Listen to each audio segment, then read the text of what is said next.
네, 안녕하십니까. 저는 한때 국회의원이었고 현재는 그 둘이 엄마로 노릇을 하고 있는 월계동의 둘이 엄마 장하나라고 합니다. 이 자리에 지금 국민TV 스튜디오에 우리 백기환 선생님 그리고 문정현 신부님 두 어르신을 모셨습니다. 일단 어색하지 않기 위해서 박수 부탁드리고요. 최근 근황하고 건강은 어떠신지 간단하게 좀 말씀을 해주세요. 제가 백기환 선생님한테 먼저 좀 여쭙겠습니다. 이런 모임에서 꼭 날 보고 건강 물어보는데 네. 세상의 건강을 물어봐야 돼. 늙은이 건강 물어봤더니 뭐해? 한마디 하라 그러면 내 건강은 죽기 아니면 살기야. 두 분 중에 어느 분이 더 연세가 많으세요? 당연히 백기환 선생님은 내가 당연히라고요? 뵈야 될 분이고, 제가 백기환 선생님을 존경하는 이유는 제가 뵌 이후 지금까지 그야말로 일심으로 원래의 마음을 지켜가면서 사시는 분, 어디에도 굴하지 않고 직설적으로 말씀하실 수 있는 분, 그 말씀이 이 사회의 경종을 울리는 그런 말씀 때문에 존경하는 것입니다. 거기에 선생님의 건강이 많이 염려가 됩니다. 문신부님께서 나를 모셔야 될 분이라고 그러는데 그 말씀을 잘못하셨습니다. 나는 문신부님을 받들어 모셔야 될 분이라고 생각합니다. 송구합니다. 그 말을 꼭 편집할 때 빼지 마시고 꼭 넣어주길 바랍니다. 고맙습니다. 네, 고사하셨던 부분, 그러나 나중에 작품 내놓으신 그 사연을 간단히 좀 말씀을 해주십시오. 어떤 젊은이들이 찾아가서 그 작품을 내놓으라고 그랬습니까? 지금 장하나 의원께서 하신 말씀을 교정을 해야 되겠습니다. 네. 뭐냐면 서각이라고 하지 말고 네. 백기환 선생님의 가르침에 의하면 색임판 그 말이 맞거든요. 네. 그래서 앞으로 저도 서각판을 만들어야 되겠다. 서각판 만들어야 되겠다. 이렇다니까요. 이 색임판을 만들어야겠다. 네. 글을 이 판에 새기게 된 거는 제 마음을 다스릴 수 없을 만큼 힘든 상황에서 시작한 일입니다. 첫째로 대추리에서 그 주민들이 미군 기지 확장을 위해서 그 어마어마한 땅, 지평선과 같은 땅 200만 평을 빼앗기고 살던 집도 빼앗기고 해서 집단 이주를 할 수밖에 없는, 거기에서 정말로 내가 살아서 나가지 않겠다, 내 발로 걸어 나가지 않겠다, 죽어서 나가면 모르겠다라고 했는데 주민들이 없어지기 때문에 내 발로 기어 나온 거에 대한 그 아픔, 이로 견딜 수가 없었습니다. 그걸 다스리기 위해서 이 색임판을 생각하게 됐었고, 그 이후에 저 송경동 그 시인의 꼬임으로 용산 참사 현장에 갔다가 거기에 붙들려서 1년여를 사는데 역시 그 끝도 너무 억울하고 비참하고 분통해서 견딜 수가 없어서 그걸 이기기 위해서 지리산에 들어가 4박 5일 동안 배운 그걸 가지고 칼을 들고 망치질을 하면서 이 속을 다스려서 한 거거든요. 그러니까 저는 그걸 작품이라고 생각해 보지 않았습니다. 시간을 죽이기 위해서 그거 했는데 그 시간 죽여야 할 때가 내가 몸담고 있는 천주교, 저 명동의 성당, 거기에서 8개월 동안 오후마다 이 칼질을 하고 망치질을 해서 이 만들어 놓은 것이 아마 120여 점이 넘었었고, 그렇게 한 걸로 가지고 대출이란다. 이게 강정에 들어갔는데, 강정에서도 맨날 경찰하고 부딪혀 싸우는 것만은 아니잖아요. 예? 그러니까 그 나머지 시간을 죽이기 위해서 이 밤에는 글을 쓰고 판에 붙여서 새기고 해서 그걸 작품이라고 내놓아 볼 생각도 해보지 않고 그저 쌓아놓은 것이 아마 꽤 됐던 것 같습니다. 그런데 그것이 어떻게 이 꿀잠이라는 비정규직 노동자들의 이 삶터로 만들어진데 도움이 된다는 쓰게 됐습니다. 처음에는 그것도 탐탁지 않았습니다. 여기까지 얘기하죠. 저는 우리 문정인 신부님께서 강정마을에서 그 색임판을 조각하는 과정을 본 적도 있고, 그 단지 색임판 어떤 조각 작품이 아니라 그 글이 눈물도 주고 웃음도 주고 그런 글인데, 또 그게 처음엔 어떤 특별한 목적 없었지만 지금은 우리 비정규 노동자들의 삶을 다시 한번 살리게 하는 데 쓰인다고 하니까 또 그 색임판이 물론이죠. 운명이 있는 것 같습니다. 꿀잠 집 마련을 위해서 그 백규환 선생님이 이 글을 쓰기 시작하셨다고, 붓글씨를 쓰기 시작하셨다고. 그래서 얼른 생각에 백규환 선생님의 그 생각을 담은 그 붓글씨를 제가 나무판에 새기고 싶은 마음이 들었습니다. 네.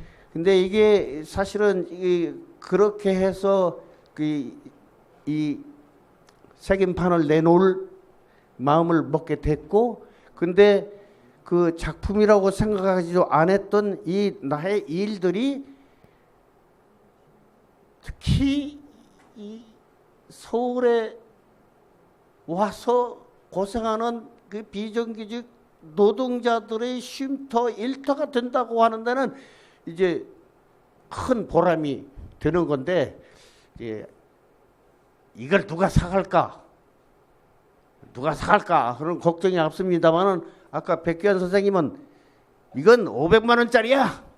이거는 5천만 원도 받아야 돼. 뭐 큰 소리 치시는데, 그렇게 해서라도 저 팔려가지고 집 짓는데 아마 이걸로라도 다 질 수 있으면 하는, 그러면 얼마나 보람될까 생각이 듭니다.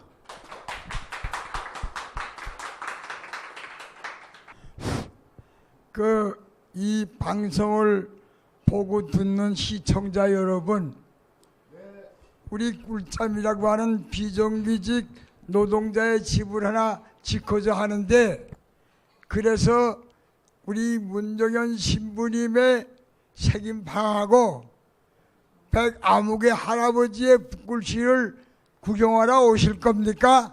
네. 이 방송을 보자마자 몽땅 와서 한번 봐보세요. 그 문신부님의 색임판, 내가 거의 한 30년 전에 색인돈 하나 세울 때, 그때 요새 우리들이 안 좋은 신문사라고 하는 두 신문사에서도 그걸 다 실려줬는데, 선생님 10위가 아니고 어째 색인돈입니까? 그래서 너 10위라고 한문으로 쓸 수 있어 임마? 그랬더니 못 쓴대. 그러니까 색인돌이야. 돌멩이다 새겨놓잖아 우리의 생각을. 그러니까 이번에도 색임판이에요. 문신부님의 색임판, 어려운 말로 얘기하면 서강은 진짜 돈으로는 계산할 수 없는 위대한 예술작품이에요.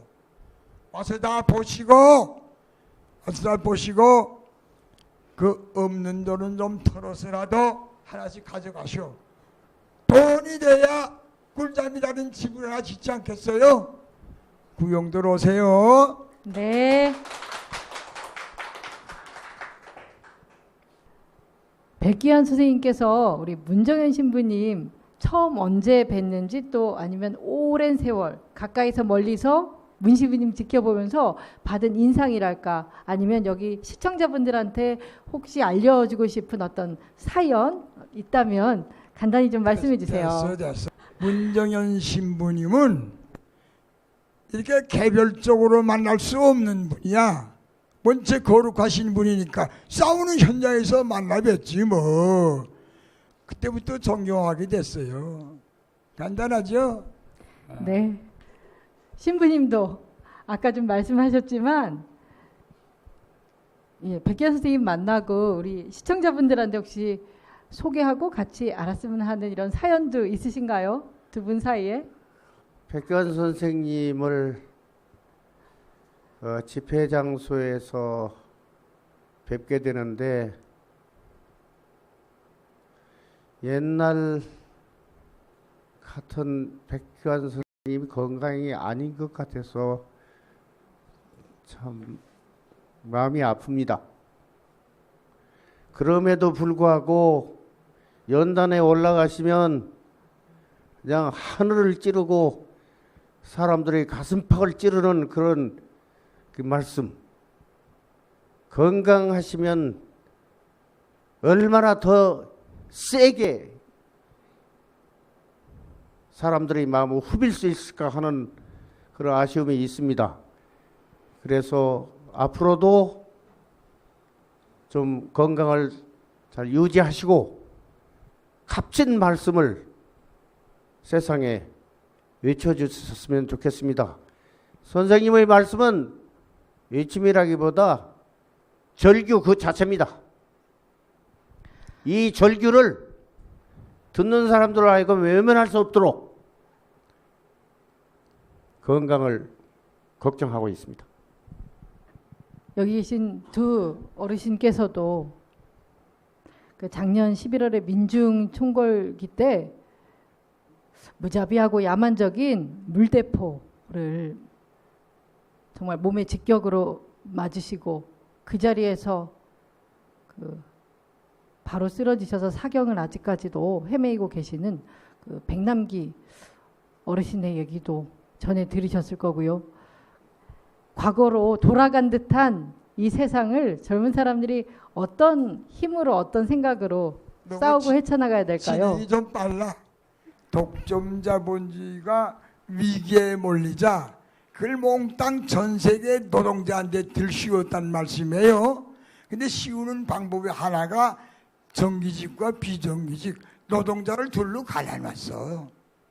그게 옛날부터 종놈들 노동자들을 분열시켜가지고서 그 돈벌이 하던 놈들의 수법이었거든. 똑같은 논리로 연역하면 요새도 그래. 그게 비정규직과 정규직이거든. 그러니까 이 비정규직은 사람을 괄시하되 너무 괄시하니까 단결해갖고 너희들 자본주의의 모습은 너희들이 독점 자본이 맹기를 놓고 우리한테 들수 하고 비정규직들이 깨우친 목소리를 크게 내야 된다고. 그러려고 하면 비정규직들이 모여서 잠도 자고 얘기할 수 있는 데도 하나 있어야 될 거 아니겠어? 요한값 비싼데 요한에 들어갈 수도 없고. 그래서 꿀잠을 하나 맹기려고 그러니까 그 시청자 여러분, 이 할아버지 얘기요 많이 와서 우리 신부님의 예술작품을 보시고 내가 선 붓글씨 안 팔려도 좋아. 신부님 건 한 80점이 되거든. 그거 다 좀 가져가라고. 그거 하나 있으면 진짜 이 다음에도 천당 가고 안 가는 건 난 몰라. 온 집안에 행운이 올 겁니다. 그 백기환 선생님 말씀을 듣다가 이 박근혜가 역대 정권은 나쁜 것만 다 뽑아가고 갖고 있다고. 박정희, 전두환, 노태우, 이명박이 그 악질적인 독재의 나쁜 점을 다 모아도 박근혜 한 독재를 당할 수가 없다. 그렇다면 박근혜 독재는 뭐냐? 시청자 여러분 귀담아 들으세요. 겁 집어먹지 말고, 첫째, 끔찍한 독재다. 잔인무도한 독재라는 것을 우리말은 끔찍한 독재라고 그래. 둘째, 소름 끼치는 독재다. 셋째, 박근혜 독재는 지긋지긋한 독재다. 이게. 박정희도 독재를 하면서 외종 때 친일파한 것을 자랑하진 않았어. 박정희도 없었던 걸로 지워버렸지. 근데 이제는 외종 때 친일파를 한 것도 자랑으로 하는 이 정말 지긋지긋한 독재를 하고 있다니까. 그럴 때는 어떻게 해갔어? 빨리 그 노동자들이 좀 깨우쳐갖고 세상을 바로 잡아야겠다, 그런 얘기요. 강정도 마찬가지입니다. 아주 거짓말을 밥 먹듯이 하고, 너 거짓말이라 하면 그냥 폭력이고, 그러고서 쟤들 맘대로 하는 것이 이게 해군기지거든요. 이거 죽인다 해도 이거는 안 되는 일이라고 말할 수밖에 없습니다. 정말 이런 이 꿀잠 같은 집을 통해서 우리들이 아까 말씀드린 대로 정규직, 비정규직이 한때 모여서 서로 얘기해서 그 지긋지긋한 자본과 권력을 견제하거나 쓰러뜨리거나 하는 길밖에 다른 길이 없다고 봅니다. 거짓으로 변명하지도 않습니다. 이렇게 묵살하고 입닫는 정권은 뭐 이상하고도 망상한 이런 세상입니다. 근데 이 비정규직이 없는 세상, 그리고 누구나 사람답게 사는 세상, 그리고 노동의 가치, 땀 흘린 가치가 인정받는 세상을 또 비정규 노동자들 스스로 만들겠다고 하는 게 저도 이 그 운동에 같이 하고 있어서 보람도 되고요. 더 잘하고 싶다는 마음이 드는데, 격려 한마디. 그러니까 또 많은 젊은이들이 비정규직이고 직장을 제대로 못 갔거든요. 이런 젊은이들한테 좀 힘되는 격려 한마디씩 제가 부탁을 꼭 드리고 싶습니다. 백희연 스님부터 젊은이들한테, 비정규직 노동자들한테 한번 힘주는 얘기 좀 부탁드리겠습니다. 정규직 노동자, 비정규직 노동자, 요새 젊은이들한테 꼭 내가 몇 가지만 당부하고 싶은 거 있어요. 젊은이 여러분, 밥 좀 굶어봤어? 저녁 굶고 아침 굶고 점심 굶고 저녁 굶고, 그리고 한번 길거리에 나서 봤느냐고. 그럴 때는 정말 어지럼증이 걸려 두 발을 내놔도 휘충휘충해. 이럴 때 젊은이 여러분, 쓰러지질 마시고 가슴을 딱 펴고 눈가를 멀어뜨고 앞만 보고 앞으로 나가시오. 배고프다고 쓰러지질 말라니까. 두 번째로는 어딜 가든지 돈이 있는 사람들이 전부 장막을 쳤어.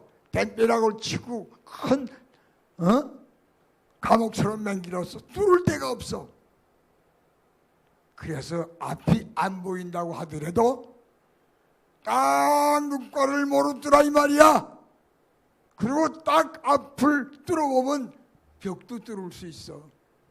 너무나 실망하지 말고 딱 가슴을 내놓고 고든 목지처럼 앞만 보고 나가시라 이 말이야. 세 번째로 젊은이 여러분들한테 당부할 게 있어. 박근혜의 명령설이, 독점자분의 명령설이, 언론 방송들의 명령설이 띠따스를 깨뜨리는 것은 과따 소리밖에 없으니까 과따 쳐라고요. 더 목소리를 내라고요. 그러면 여러분들의 앞길이 열립니다. 걱정 마시오. 손뼉 쳐. 우리가 두 발을 딛고 서 있는 이 자리에서 주변을 둘러보면 제주에서 이 강정의 이 처절함, 10년 동안의 싸움입니다. 반대 운동을 해서 공사가 지연됐다고 돈을 내라고요? 지독한 정부.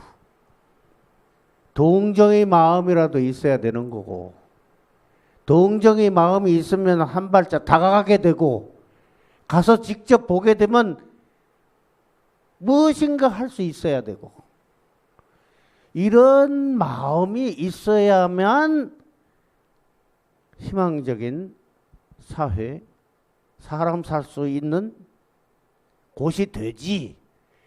각자 내 일만 생각하고 나만을 생각하고 한다면 무슨 희망이 있겠습니까? 좀 한 발짝이라도 빨리 이 좋은 사회를 만들기 위해서 마음을 모아야 하지 않을까 하는 생각이 듭니다. 백관 선생님, 이번에 붓글씨 작품이 40여 점인데 그중에 시청자분들한테 꼭 뭐 소개해 주시고 싶은 글귀가 있다면 뽑아 주십시오. 첫눈에 달아오른 가노울빛 사랑, 그런 글귀가 있어. 첫사랑이 뭔지 알아? 모르지? 그러면 풋사랑은 뭔지 알아? 첫사랑을 해보지도 않고 한 번 스친 사랑을 풋사랑이라고 그래. 그러면 가노울빛 사랑을 알아? 가노울빛 사랑. 이 마을 사는 무스마놈하고 이 마을 사는 가시나하고 서로 좋아 지내는데 만날 길이 없어. 남녀 질세 부동석이라 그래서 만나지를 못하게 하거든. 근데 우연히 한 사람은 소를 끌고 가고 가시나는 새참을 이고 가다가서 스쳤어. 그걸 딱 발이 멈춰지면서 가시나도 얼굴이 발갛게 달아오고 무스마놈의 얼굴도 발갛게 달아오르거든. 그때 그 발갛게 달아오는 얼굴빛을 가노울빛이라 그래. 가노울빛. 그 아주 예술적인 글귀인데 그거 사갔다는 사람들이 없어. 그건 무슨 얘기냐? 그 글귀를 읽고도 사갔다는 사람이 없다는 건 예술을 보는 눈이 모자라다는 거야. 그러니까 그런 지탄을 받기 전에 빨리 있는 대로 털어갖고 가서 그 글귀를 사시길 바래요. 백기환 선생님의 붓글씨를 문정현 신부님께서 색임판으로 이렇게 옮겨주신 작품이 몇 개 있다고 들었습니다. 3개. 네, 3작품이 있는데 문정현 신부님 어떠셨습니까? 색이면서 좀 남다르셨나요? 첫째, 힘들었어요. 그 선생님의 붓글씨를 그대로 표현해야 하는데 칼 두께도 있고 망치의 강도에 따라서 그 삐뚤어지고 떨어져 나가고 이제 그걸 감안해서 작업을 하는데 그걸 뭐라고 했죠? 그 하얀 그렇게 비백 그 비백을 표현하는데 엄청 힘이 들었지만 그 글귀를 생각하는 시간도 길었다고 봐야죠. 산자여 따르라는 내 나름대로 잘 이해한다고 했는데 오늘 얘기 들어보니까 그보다 더 깊은 뜻이 있었고, 그 다음에 천년을 실패한 도둑, 이거는 내가 생각하고 온 거는 전혀 또 다르게 이렇게 설명을 해 주셨고, 지금 백교환 선생님의 글이 40점이라고 들어까지 다 보지는 못했지만 이 한 글자 한 글자 시간을 두고 이 파고 싶은 마음이 있습니다. 그러면 선생님께서 붓글씨로 쓴 거하고 그 붓글씨를 판에 새긴 거하고 이게 두 가지가 되는데 아마 노력은 대가 더 셀 거래요. 그래서 그것이 더 값어치가 있기를 기대를 하고.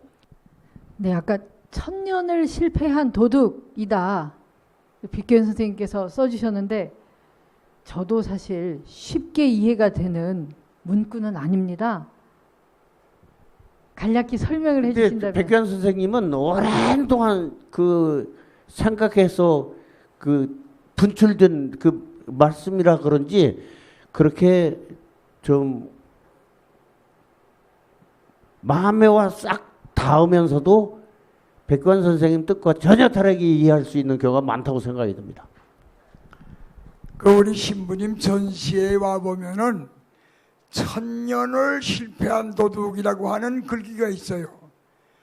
그걸 보고 얼뜻 이해가 안 온다고 하는 사람들은 도둑이 뭐인지를 몰라. 따라서 도둑이 뭐인지를 모르면 예술이 뭐인지 모른다.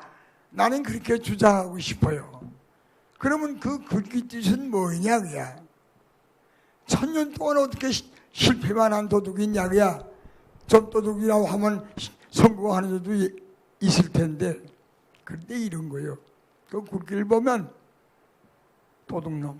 그러니까 천년을 실패한 도둑은 도둑질은 못했지만 도둑은 도둑이들. 요걸 잃어서 천년은 실패한 도둑이라 그러니 도둑이야말로 뭐요? 예술이요. 도둑질 못한 것도 예술이요. 늘 도둑질 하고 싶고 몰래 하고 싶은 이런 마음도 예술이다 그런 얘기요. 그러니까 이 글귀는 꼭 사야 돼. 자기 집문서라도 갖다 놓고 사야 돼. 근데 그거 와서 꼭 구경하시길 바라요.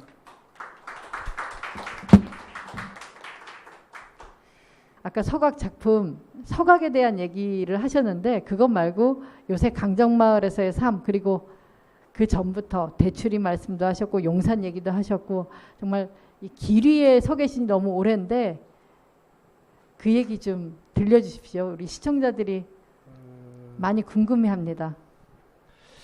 강정에서 5년을 사는데요. 하루도 걸었지 않고 5년 동안 미사를 해왔습니다. 뭐냐면 그 미사를 시작한 것은 미사이기 때문에 시작한 것이 아니라 해군 기지를 그렇게 거짓으로 억지로 하는 것이기 때문에 그 저항하는 가운데서 마을 회장, 마을 주민 또 활동가들 그 연행된 그 자리, 연행이 돼서 감옥에 들어가고 재판을 받고 형을 받고 풀려 나오고 벌금을 물고, 아마 저도 강정에서 재판을 3번 받았습니다. 2번이 집행유예하고 1번이 벌금형이었습니다. 이렇게 나처럼 경찰의 연행에 대해서 동강 유치장에 갇혔던 사람들이 700~800. 그리고 저처럼 재판을 받고 형을 받던 사람이 600여 명. 그리고 그동안에 거기에서 연행이 돼서 검찰의 조사를 받고 감옥에는 안 갔지만 벌금형을 받은 사람이 3억이 넘고, 자기의 이 삶과 맞아 들어가는 말씀이 있을 때는 그렇게 값어치가 있는 것이더라고요.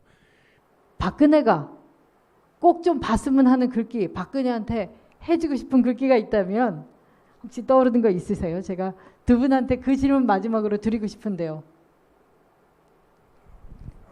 네. 먼저 노동자 문제, 그 가운데서도 비정규직 노동자들을 어떻게 보아야 되느냐 하는 것을 우리 전통 문화에 따라서 한번 말씀을 드리고, 그 다음에 박근혜 얘기도 마지막으로 할까 해요. 이 시청자들한테 한번 물어볼게요. 진짜 사람이 사는 이 세상에서 이웃을 우리말로 뭐라고 그러는지 아세요? 이웃. 옆에서 사는 사람을 이웃이라고 그러질 않고요. 똑같은 사람으로 보는 것을 우리는 이웃이라고 하는데 그 이웃은 이웃이라고 말하지 않고 밥내라 그럽니다. 밥내. 밥자에다 먹는 밥, 내 동네라는 내자야. 밥내. 풀이하면 식구라는 말이야. 먹을 식자에다 입구자야. 그 한문은 엉터리라고. 먹는 입이라는 것이 어떻게 한 식구야? 밥내야. 밥을 같이 먹는 사람이야. 그 밥내라는 건 뭐냐? 밥을 먹는 사람이기도 하지만 밥을 먹는 동물, 짐승이기도 하고 밥을 먹여주는 자연도 밥내야. 근데 이 자본주의 문명이 우리를 괴롭히면서 노동자 그 가운데서 비정규직은 밥내로 안 봐. 식구로 안 본다고. 마구 대고 그랬지 바빠. 비정규직 문제를 먼저 해결하지 않으면은 우리가 사는 이 땅은 식구를 죽이는 땅이 돼버려. 이건 아무것도 일어나는 게 없어. 박근혜가 진짜 뭘 좀 사람답게 살고자 하면은 비정규직 문제는 앞장서서 해결하려고 그래야 돼. 뭐 노동계약 웃기지 마라. 그 노동자를 죽이겠다는 거야. 당장 때려치우고 비정규직 살리는데 요만치라도 말이라도 거들어줘. 저희 부족한 진행에도 불구하고 너무 감사드리고요. 두 선생님, 두 어르신께도 큰 박수 부탁을 드리겠습니다.